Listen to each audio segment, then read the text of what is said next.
Welcome, everyone. I think we're going to give people just a couple more seconds to join.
Okay, we're good. We'll get started now. So welcome, everyone. We're delighted to have you here today to participate in the conversation with 50/50 Women on Boards and CIRAs. I'm Heather Spilsbury, the Chief Operating Officer of 50/50 Women on Boards. And in partnership with CIRAs, we will discuss how board directors can influence a corporation's DE&I. For those of you that don't know, 50/50 Women on Boards is a global nonprofit committed to advancing gender balance and diversity on corporate boards. We educate women in the pipeline on how to pursue a board seat, transparently reporting on the number of women and women of color on boards, and advocate and collaborate with corporations and stakeholders to advance the movement. Ceres is a nonprofit committed to building a sustainable future for people and the planet. They work with the most influential capital market leaders to drive equitable market-based and policy solutions throughout the economy, building a better world for all of us to coexist. A few logistics just to cover before we get started. The webinar is being recorded for all of you to access later. At the end of the discussion, we will answer a few questions. So if you have questions, please submit them in the Q&A box. And throughout the conversation, we'll try to get to as many as we can at the end. And now I'm going to turn it over to our esteemed moderator. Dawn Martin is the Executive Vice President and Chief Program Officer at Ceres. Dawn brings 30 years of experience working for social change, leading numerous government boardroom and nonprofit initiatives that have leveraged the market's influence to create strong corporate policies and practices on environmental, social, human rights, and governance issues. Please help me welcome Dawn. Wow, thank you so much, Heather, for that incredibly warm welcome and for your tremendous leadership around this really critical topic. And hello, and thank you to everyone for joining us. It's a real pleasure to be here, and I'm truly looking forward to our conversation today. As Heather indicated in her opening remarks, Ceres works with the largest companies and investors to transform the economy to build a just and sustainable future for people and the planet. And it's through Ceres' longstanding commitment to working on corporate governance that we have learned the fundamental role that boards of directors play in making the sustainable future a reality. And this timely webinar today is really critical given the historic Inflation Reduction Act that was just passed, and it includes some of the most aggressive action ever taken in the US to tackle the climate crisis.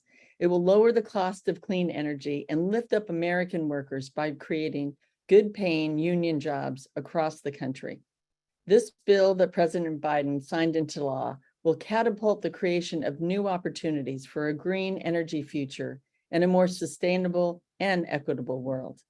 And Ceres is honored that the White House has directly acknowledged the important role of companies, especially those that Ceres works most closely with, the role that they played in passing this bill. And that climate advocacy, though, we must remember, would not have happened without the support of their C-suite and their board of directors. So now we're in a momentous pivot in the world. And this leadership in the United States represents both opportunities and risks for all of us. which is why it's more urgent than ever that companies led by their directors focus on the strategies, the partnerships, and the investments to make this a just and inclusive transition. Without a focus on environmental justice and the importance of diversity, equity, and inclusion being reflected on boards as key decision makers, will only exacerbate the vulnerabilities and inequalities already present in our economy and our society. We know too well that every business decision, whether it's opening a facility, launching a new product, hiring employees, or even the siting of a solar farm, affects people inside and outside an organization. So today's panel will look at several key questions, including why diversity is critical to acting on the synergies between the important work of DEI and ensuring strong business performance. We'll hear how DEI is key to bringing in diversity of opinions, viewpoints, decision-making, operating approaches, networks, and the expertise of people who serve in corporate leadership and on the boards of companies.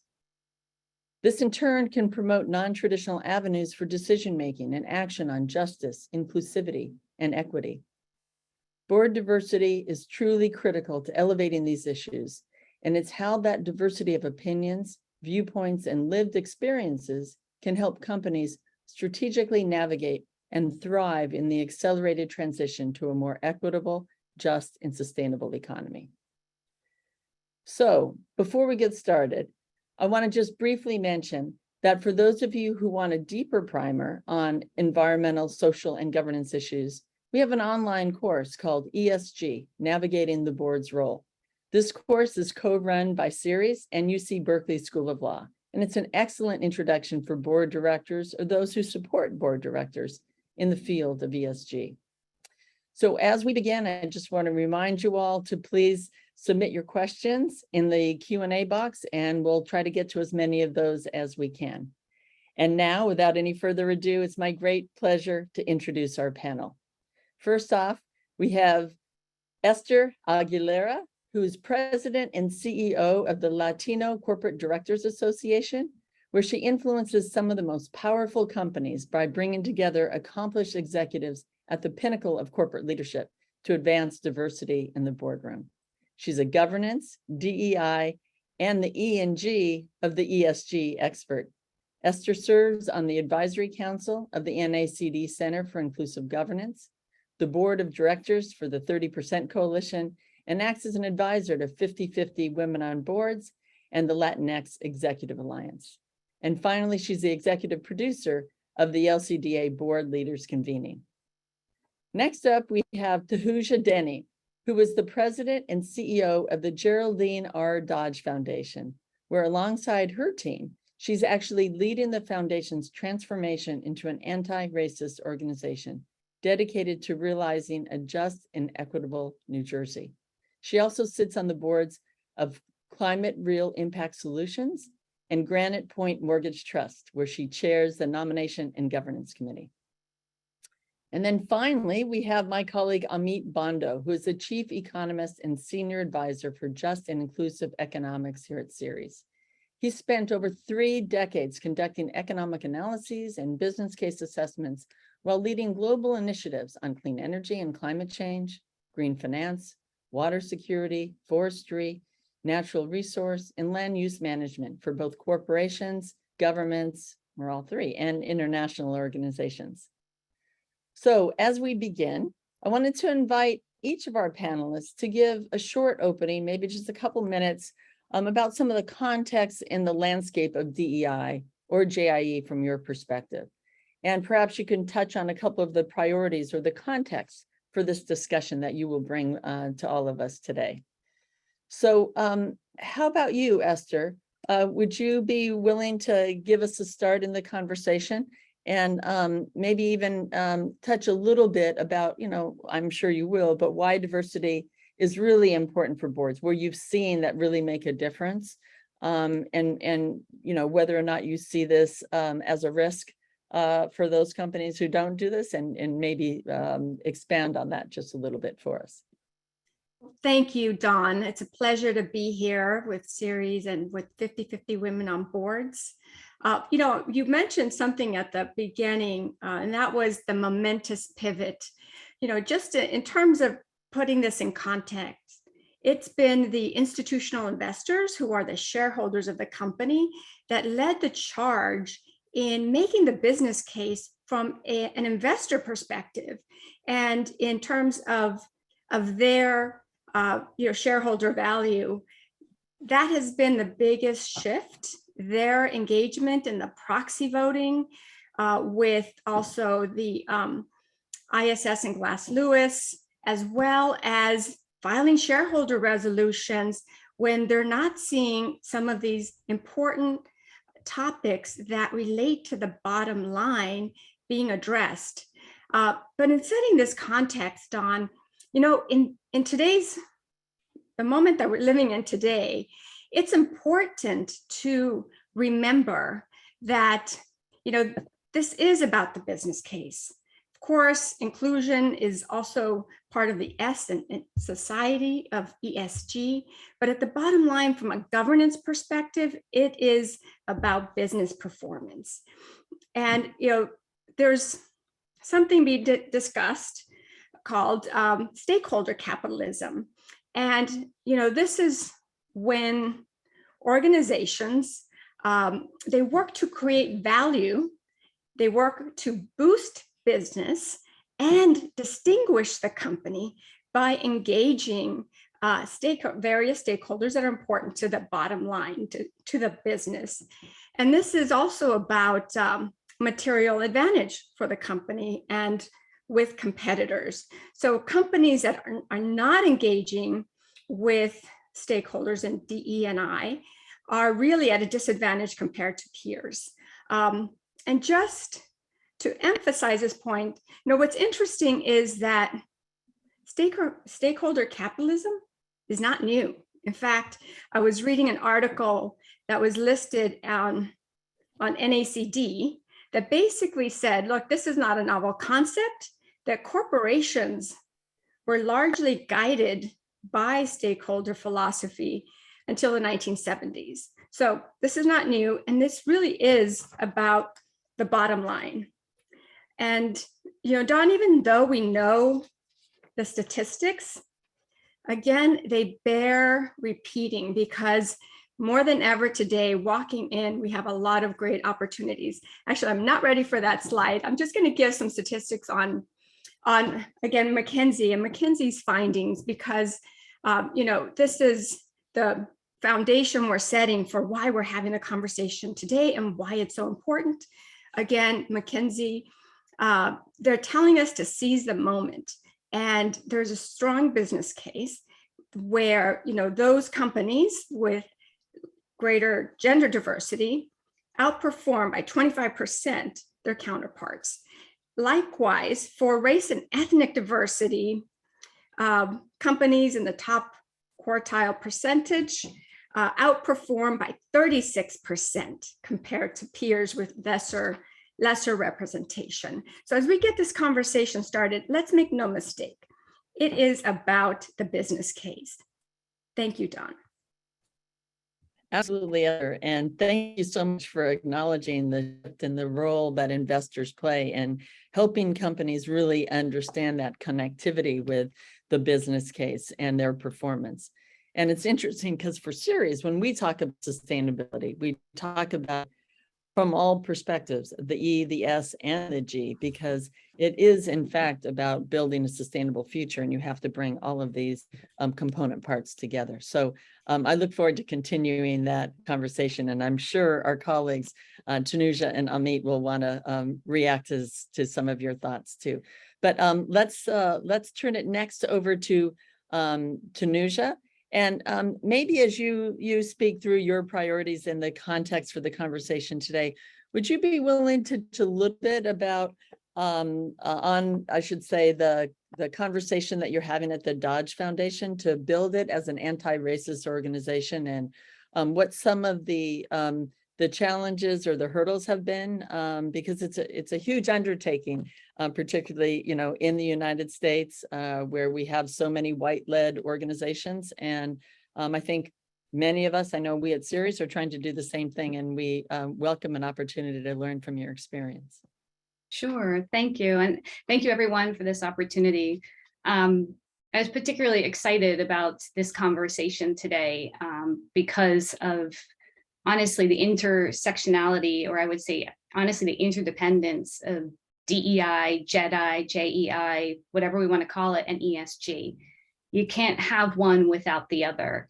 And as I was reflecting on my remarks here, and I've actually been in this space for almost 30 years as a young lawyer, a youngish lawyer, a securities lawyer, disclosure, and having sat in like almost every seat in and around the boardroom, from investor relations to the corporate secretary.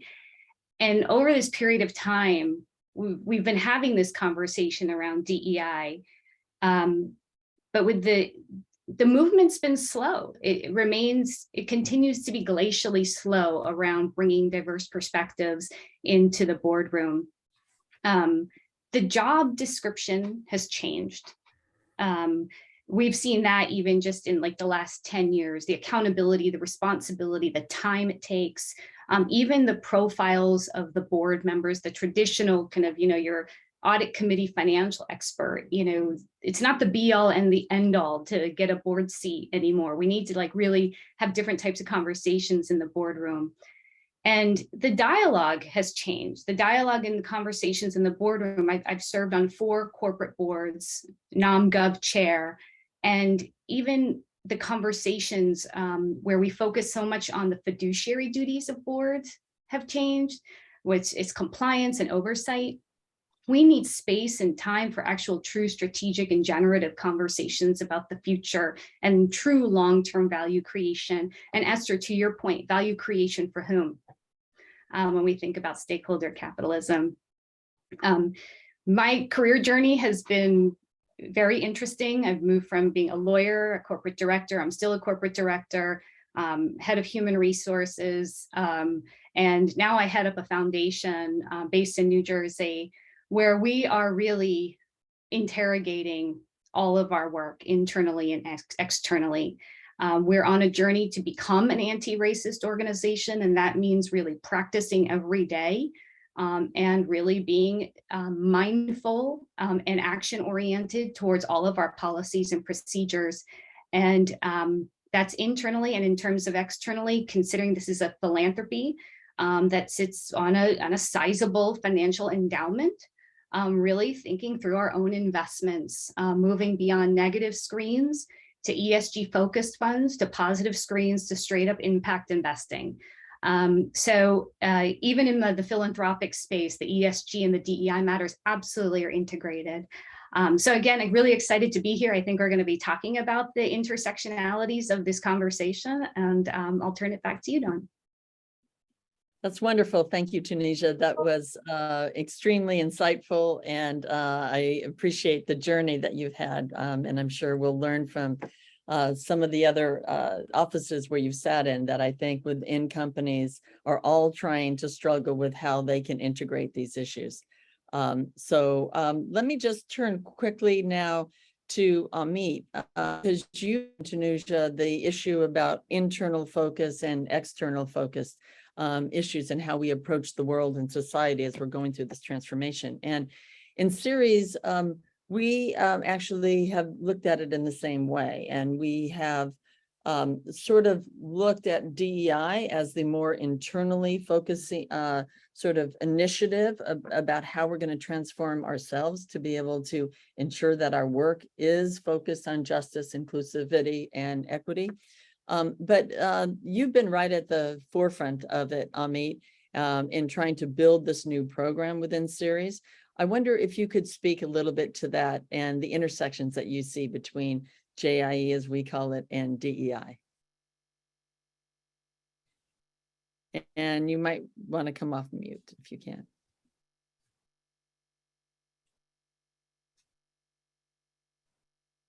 Yeah. So thank you again. And yeah, this is a good opportunity to really talk about some of the key issues that are being raised. And in line with what you were saying earlier, Tanuja and Esther, you touched on this too. What we are finding at Series.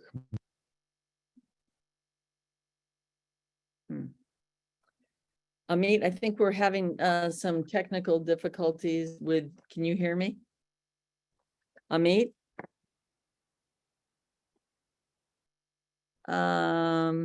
Let me just see if we can ask for some technical support for Amit. Amit, we are not able to hear you.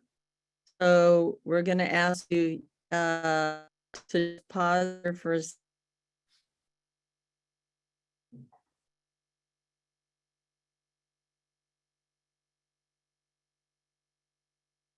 On the effort here to reconnect with Amit. Let's turn back to you, Esther, to see if you have thoughts about Tanuja's comments in particular that you'd like to share. And let's see if we can have a conversation going about some of the lessons learned between the two different institutions that you have both represented here today. Thank you, Dawn. And Tanisha, I completely agree with your assessment that it still is a glacial pace, and it's really going to take more of this consistent work, and those that can really pull the levers to make it happen. What I would say is that directors and the individuals on the call and the audience who are on corporate boards or aspiring to boards, we have the biggest opportunity right now than we've ever had before to really speak up and put it on the table. Because as I mentioned, if institutional investors are chiming in, and you also have, our current events have laid bare the longstanding need for diverse teams and leaders around the table to navigate the new normal. And my organization, as a case in point, the Latino Corporate Directors Association, is fairly new. We were formed, we've been in full operations for about 6 years and very quickly grew because there was no one in this space advocating for inclusion of Latinos in the boardroom. And we have the longest way to go because for too long, the narrative was, well, there aren't qualified Latinos for the boardroom. So we were formed to change that narrative and be part of the solution.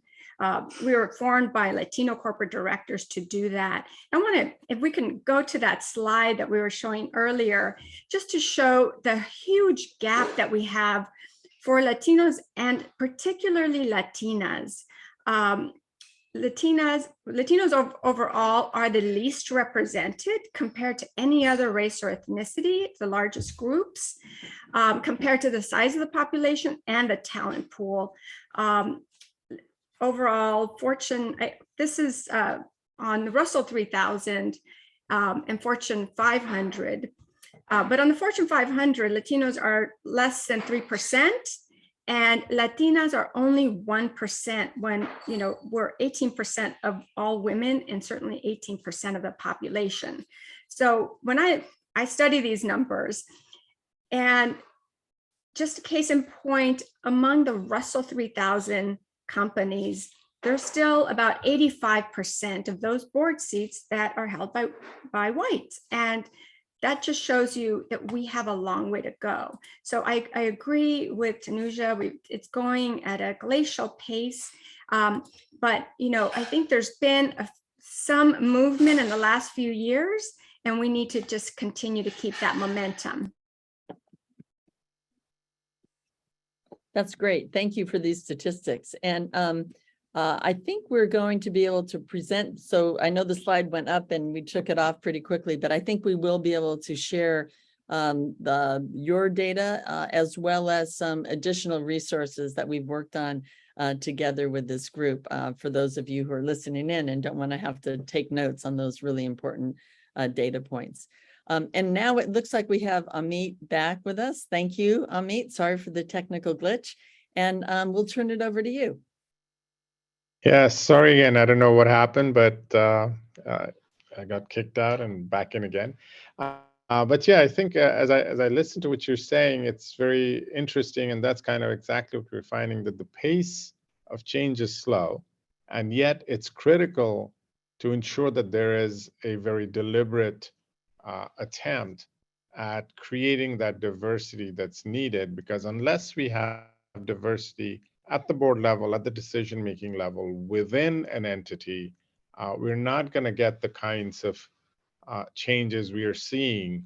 And earlier we mentioned that issues related to ESG, for example, critical to that is a viewpoint that brings in, or a set of views that are inclusive, brings in stakeholder views, brings in communities that are impacted, and brings in those voices right at the very beginning of any decision-making process.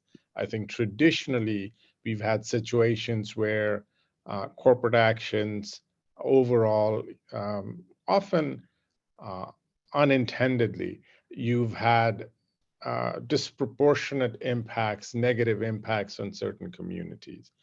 Their voices, if they're heard, are often heard once those impacts have occurred, and then we're in a corrective phase. I think to have true justice, true equity, true movement on some of the ESG issues, we need to bring in these non-traditional voices. And that's where I think the DEI is so important. And we, I think, correctly can say that the glacial pace that we have observed is not right. We can't have that. And so hopefully we'll get into some of those examples as we talk about things. And what we're finding is that at Ceres, depending on what sectors we work in, depending on what geographies we work in, the priorities will be different. So when we talk about just and inclusive economics, that's a very broad spectrum of potential activities. And so it's very important for us to zoom in on what's really important and then determine what can be done, so that we have benchmarks.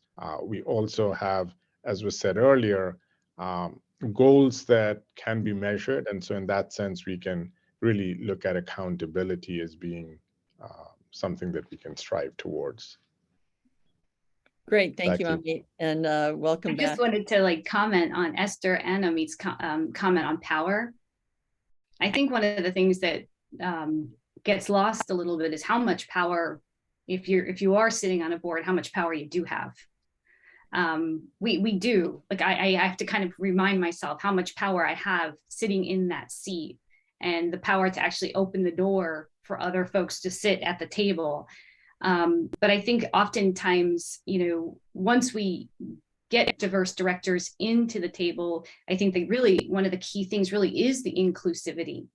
And how do you create an inclusive and open space where we brought diverse people onto the board, have the, for lack of a better word, psychological safety to speak their truth and to speak freely, to bring what they bring to the table.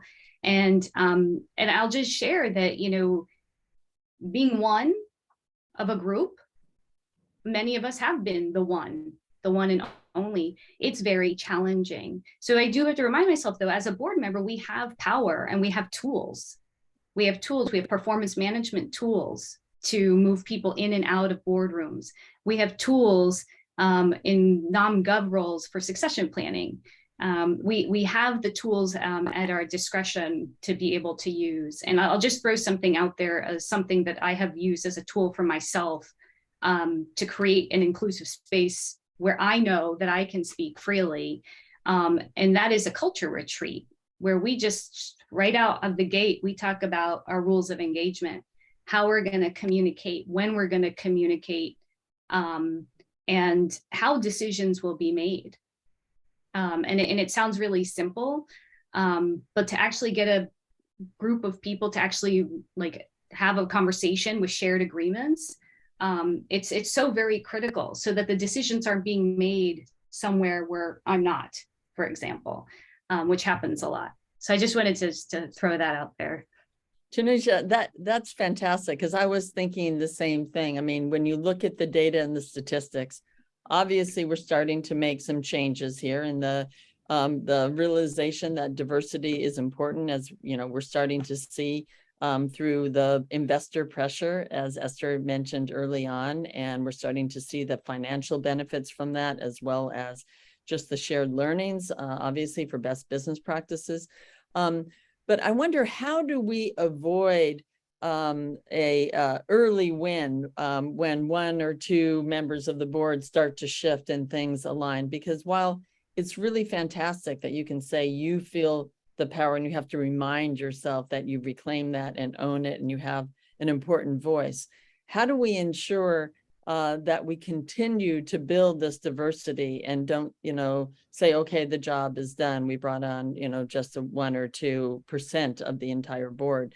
And I wonder, in our discussions, we find a lot of the companies feel like they've done that, they've rolled up their sleeves, they found some good candidates, and they move on to other challenges. How do we keep that momentum going? And welcome any advice or suggestions that you might share.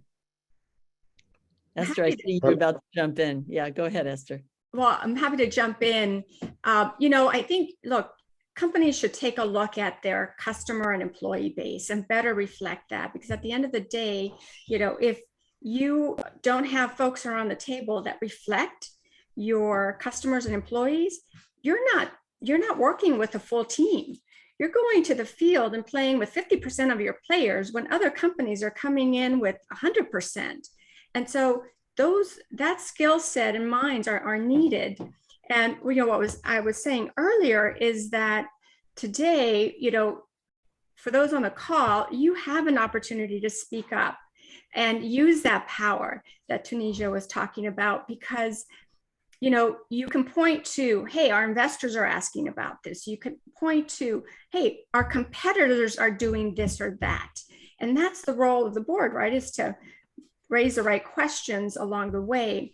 And the beauty today is that there's no excuse on the skill set, which in fact, you know, directors are, I mean, we have shareholders that are looking for two things. One, what's the skill set around the table? What's your diversity, gender and racial ethnic diversity around the table? And guess what? You can marry those two. In other words, for example, our membership has grown. We've identified thousands of Latinos that are in C-suite and experienced directors. So we have the best pulse of Latino board talent. So make no mistake, they bring the business acumen, experience, and contributions to make the company thrive and ensure, from a fiduciary perspective, that you don't leave money on the table, because multicultural markets are the growth markets. Latinos in particular, we're contributing 25% of GDP and growing at 5 or 6% more than any other demographic because of the sheer size, growing by 1 million a year. Plus, we are contributing 73% of new entrants to the workforce. And yet it's the group least represented in the boardroom. And so a friend of mine made a statement that if you're not at the table, you're ignored. That means you're ignoring 20% of the market. That's great. And Amit, were you about to jump in? Yeah, I was going to say, I think very much building on what Esther was just saying, that you know, in order to truly reflect who your customers are, and might I add, also look at what your supply chain is like. So you're looking at both the demand as well as the supply side of things, and you want to reflect the stakeholders that you're dealing with. Perhaps there's also a sense in which the term diversity itself should be evolving. So not only looking at gender, not only looking at ethnicity, you know, but going beyond that. You know, we typically think that, you know, the skill sets that are most necessary are learned at school. And, you know, we have a very traditional way of looking at what's required to be on the board. And perhaps we might want to give more emphasis on lived experience. You know, people don't necessarily have to go get a law degree or an MBA to be qualified to be on the board. And I think those non-traditional skill sets are very important and bring a voice to the board room and then subsequent decision making that I think would be more constructive and also more in line with the business case. Well, I I know love, it's easier said than done, but something that I would like to suggest is something to strive for. I I love that absolutely example agree. about the lived experiences, because I think that's where the DEI and the JEDI or the JIE come together, because it's that experience that can influence board decision making on other issues like, the droughts that are happening around the world as a result of corporate practices, some of the issues that we're seeing related to climate risk in siting of different facilities, et cetera. So I don't know, Tanuja, if you were going to talk about that or if you want to address something else, but I would welcome some conversation around the intersection between the two issues, internally and externally. The one thing I just wanted to chime in on first was in our tools as board members, we again have the power to hire and fire our advisors. And so, a strategy to not be the only in the room is to make sure you've got really, the leading edge advisors. And boards are hiring advisors from comp consultants to auditors, to DEI consultants, to lawyers. And there are really, really great folks out there that are doing the work, that are in community, that, can be there with you in the boardroom to help, move these conversations along. And, part of our, we don't have to know every single thing as a director, but to really empower your C-suite, particularly your CEO, to make sure that they've got the right advisors and they've got the right people and they're addressing the board on these questions. On the intersectionality, I often think about, particularly we talk about stakeholders, workforce planning. We talk, well, there's supply chain risk. We talk about that in ESG. When I think about the workforce and the workforce of the future, the workforce that's actually starting now with even Gen Z is in the workforce now. What this generation that's coming up values is really different than what my generation and the generation before me values, just in terms of even things like the basics, like benefits, like retirement benefits are just like not, first of all, they're so far away. But what really matters is things like environmental, social governance impacts. They want to know that their organizations and companies are purpose driven. This is a generation that grew up in this pandemic. They're resilient, they're gritty. And I think that part of this is just having this conversation where we're actually having people in the boardroom that can address, acknowledge, and appreciate the differences intergenerationally. And that's one of the aspects of the diversity, the generational diversity as well. And I think, Amit, I really, really, something to strive for is, the backgrounds, the neurodivergence, disability. I mean, there's so many forms of diversity that will absolutely contribute and add to the robustness of the dialogue, and therefore the informed decision making that adds to the long-term value creation. Again, so I'll always say it, for whom? No, exactly. I think you mentioned disabilities, and as you say, I'd like to say differently abled folks, that they bring a perspective that we often don't know, and unless you've actually lived through some of that. Someone suggested, I think the Q&A, that would labor representatives be appropriate for boards? I think absolutely yes. Depending on the sector, there are some that are ready right now, and I think we do see that too. So it's not as if it doesn't exist. It's just that there has to be more of a movement towards that. So what are some of the other underlying obstacles? We're talking about, obviously all the benefits, but it's happening. It's just not happening fast enough. Do you have some recommendations for some of the listeners out here in the audience that want to transform their boards? They want to start working on these issues more seriously. Tanuja, you talked about consultants and the important role that board members have of bringing in that kind of expertise. But what other obstacles and solutions might you recommend? Any of you? I would say performance management and succession planning with teeth.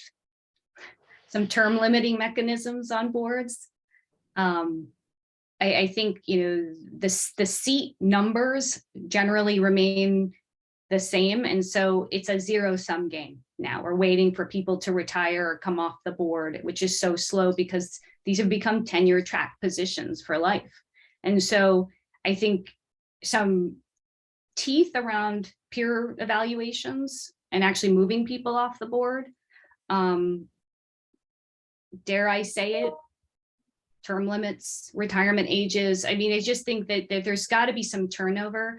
And, I know this is like a really tough one, but I'm just going to throw it out there. I'm a beneficiary of this, but I think the compensation for directors is turning into a disincentive for movement off the boards. So, I mean, I think there's a lot of different ways we can approach this. If we can't, in a somewhat punitive way, if we can't get to the results faster. I mean, I know one of the questions had about quotas.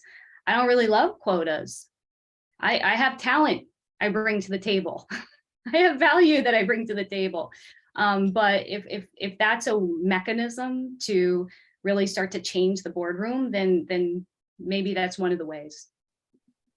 Don, you mentioned, continued barriers, and I think KPMG had a survey of directors, and still 30% of directors who responded say, lack of supply continues to be a barrier to finding diverse talent. Again, directors today have the most resources with so many different organizations, 50-50 women on boards, our organizations and others. I co-founded the Diverse Corporate Directors Coalition, which is made up of Ascend Pinnacle, which is Asian corporate directors, the Black Corporate Directors Conference, the Out Leadership Quorum, which is LGBTQ+. It included Women Corporate Directors Foundation, and of course, Latino Corporate Directors Association. And we put together a blueprint of just common sense things for NomGov chairs and boards to take a look at. But the premise behind our coalition was really to have boards leverage and companies leverage the strength of America's diversity. And some of the things that we looked at for from a NomGov perspective is, one, you should have 50% or more of your candidates diverse.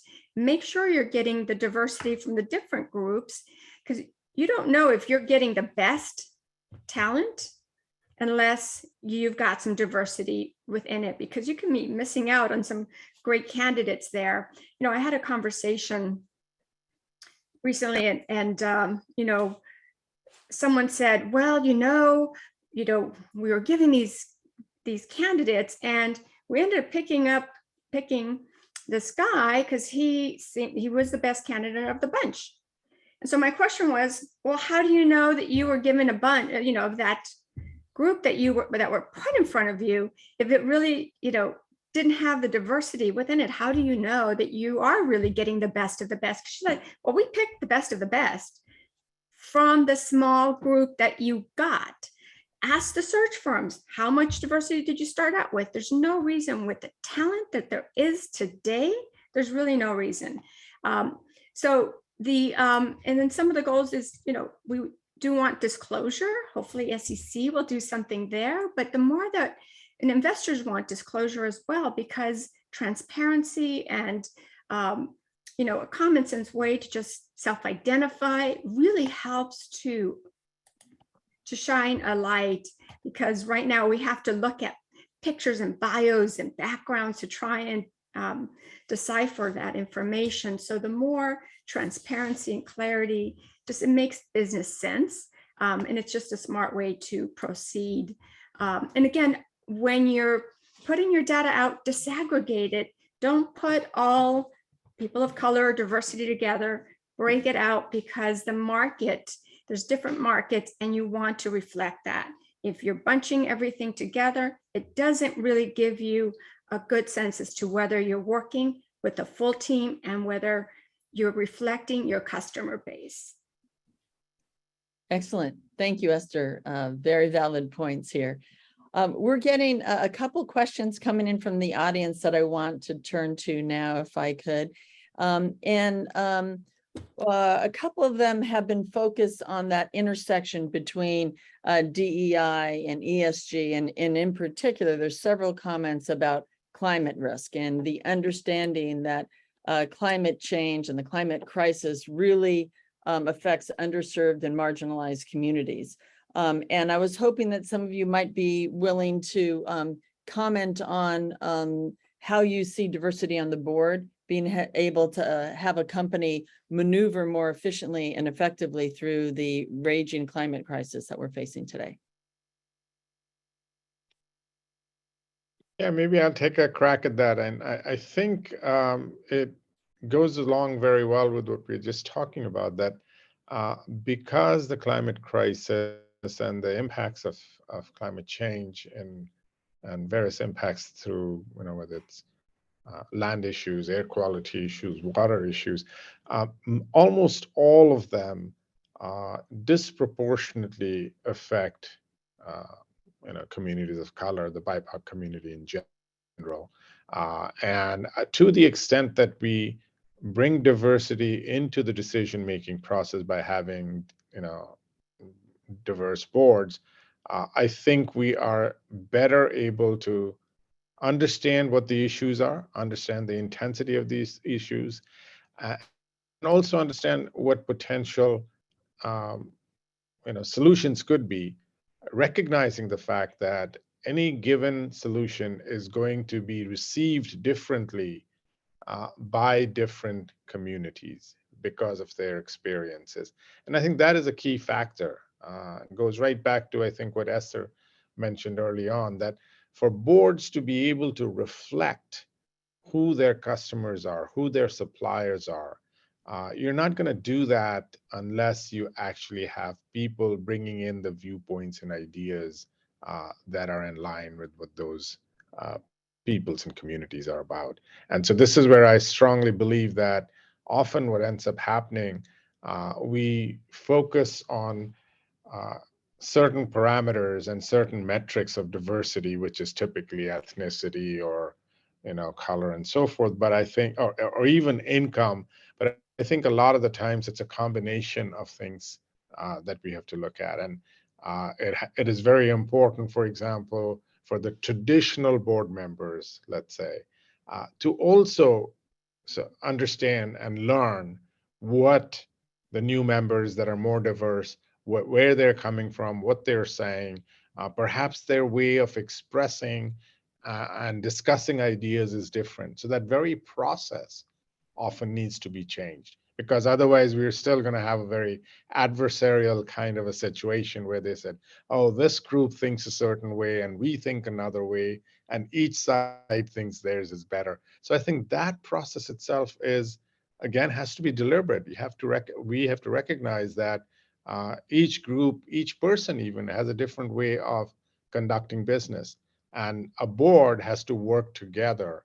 And so this evolution just doesn't happen by chance. So I think when you tie that back to how decisions are made regarding climate, whether something should be mitigated or whether something should be adapted to, what is the extent, what are the resources, I think all of these things cannot just be a matter of saying, oh, now that we have a few people that are from the diverse communities, let them come up with the solutions. I think there's often a sense of that, that if this is a problem that is affecting the Latino community, then okay, we have 2 Latino members on the board, they should be doing the thinking on this. And I think that is.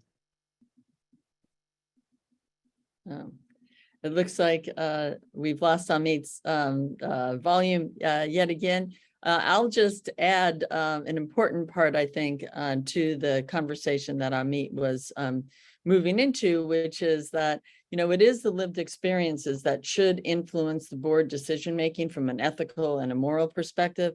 But we also know there is that financial business case that is there as well. And I'd welcome suggestions about how effective you've seen both arguments play out on the boards that you all are in. And then I want to throw out one other question that has come in a couple different forms from our audience here, from some of the directors, the board members that are in their audience, are wondering if the both of you now might be able to reflect on some questions that board members themselves can ask of management that from your experience have been compelling enough to move the board and to move the management to address the social impact of a business as we're thinking about these issues. They're looking for some coaching on the specific questions that you've seen to work effectively in your experiences. So I have found, bringing in some of these conversations can be a bit overwhelming for boards because it's just a lot, right? So there's the crisis du jour. So, a strategy that I've deployed is, how to make this accessible for my boards so that we can get some of these issues, DEI issues, ESG issues, all of them above onto the board agenda. And it really starts with speaking the financial language that my fellow board members understand and appreciate. And it starts with materiality. So what is actually material to our organization? And let's really unpack it, because we're not all in heavy carbon spewing industries. Some of us might be in financial industries and can't quite see the linkages. So how do we connect the dots? But what is material to our organization, and really unpacking from insurance, reputational risk to employment risk? What is the risks? And then how do they stack up? So it really starts with kind of the fundamentals. Management team, tell me what are the material risks facing this organization, and put this ESG, DEI lens on top of it. And if we don't have the right advisors, and this is why I talk about the advisors in place, let's get some advisors and empower our team with some funding to get the advisors that we need to help with this basic fundamental analysis, just somewhere to start the conversation. Excellent. Yeah, I think that is incredibly helpful. And in fact, calling for the data will make a big difference, because once they have that, I think the story speaks for itself. I am unfortunately going to have to ask if we could turn to Esther for the last word, as they say, to help us think through a couple of the unanswered questions that have been posed here, and see if you might be able to help us keep the conversation going in our own networks as we leave the webinar today. Well, thanks for this brilliant conversation. And I would put corporate culture on the table, because, your employees are paying attention and looking at companies that reflect their values, and who's around the table really matters. So, if you are leaving some of these important voices out, they're feeling left out. So remember, this impacts corporate culture, impacts the bottom line. It is, all of the material, as Tanuja was saying, is vitally important. This is not just a fluff. It's a real concrete need for companies. There's I always like to point to reports as well, and McKinsey did a study about the $3 trillion missed market opportunity, which is the Latino market in the US. Companies will go to another part of the world to find new markets, and there's one right here. And so just taking a report like that to say, oh, have we, I think companies get into a safe zone going back to the same markets because they might think there's some risk involved with diversifying that, when in fact this report says that you're not doing your fiduciary duty and you're leaving money on the table if you're not tapping. And this is just one example. There's examples of all of the markets that are out there. And I think that's, so I would say the two things would be the corporate culture and don't leave money on the table. Excellent. Well, thank you very much. Very, very helpful, very thoughtful exercise and discussion from all of you, and words to remember. I really appreciate the time and energy, not just for you being here today, but our ongoing partnership. And for all of you who have joined us today.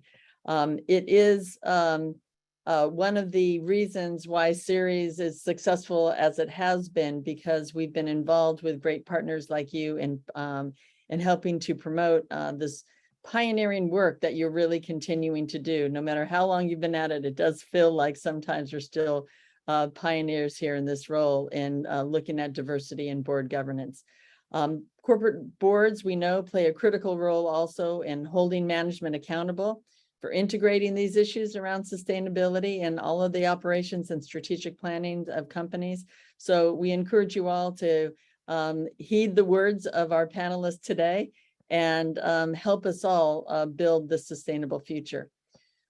So as we close, I want to just quickly say that I want to remind folks that there is this ESG course that Ceres is hosting with UC Berkeley School of Law. And the three speakers you just heard here today are all contributing experts in the course. So sign up today and you'll be able to hear more from our esteemed colleagues. And this fall, we actually have two other events that we think might be of interest to you. On September 28th, Ceres will be joined by bank leaders, bank investors, and other NGOs in New York City for a day-long event to discuss the net zero transition in banking. And of course, we all know the important role that boards of directors will play in this issue as well. We'd also love to have you join us in Boston at the JFK Library on October 18th for an evening with Ceres, a night to celebrate recent climate victories and inspire future leadership. So we welcome all of you to join us and to continue the conversation. But before we go, Heather, I want to turn it back over to you and thank you for your leadership. Thanks, Dawn. Thank you to you for moderating the conversation and to all the panelists. It was a rich discussion. I just wanted to let everybody know that if you are not on a board yet, or if you know, can you hear me now? Thanks, Dawn, and thanks to the panelists. That was a great discussion. I just wanted to leave you all with some information about 50/50 Women on Board. So if you're not already on a board, or if you know someone who's looking to pursue a board seat, we specifically help women in the pipeline. So you can register for our workshops, either individual or corporate. You can then subscribe to the networking hub to get additional support from our director coaches who are board members to help facilitate and support your board journey. And then you can also participate in our 2022 events. So this fall, we have 18 in-person events taking place with director coaches who will help guide your board journey. It's a great opportunity to meet women in your industry and in your region, and also connect with board directors who are looking for potential candidates, or can also help you whether you're starting or continuing your board journey. And we have 4 virtual industry conversations that we're hosting in October and then November. And then we finalize our events with the global conversation on board diversity. So there's links in the deck for everybody once we share that with attendees post the conversation. But thank you again to everybody. This was a great discussion and we look forward to seeing you again soon. Thanks so much, Heather. Take care now. Bye, take care. Goodbye, everyone.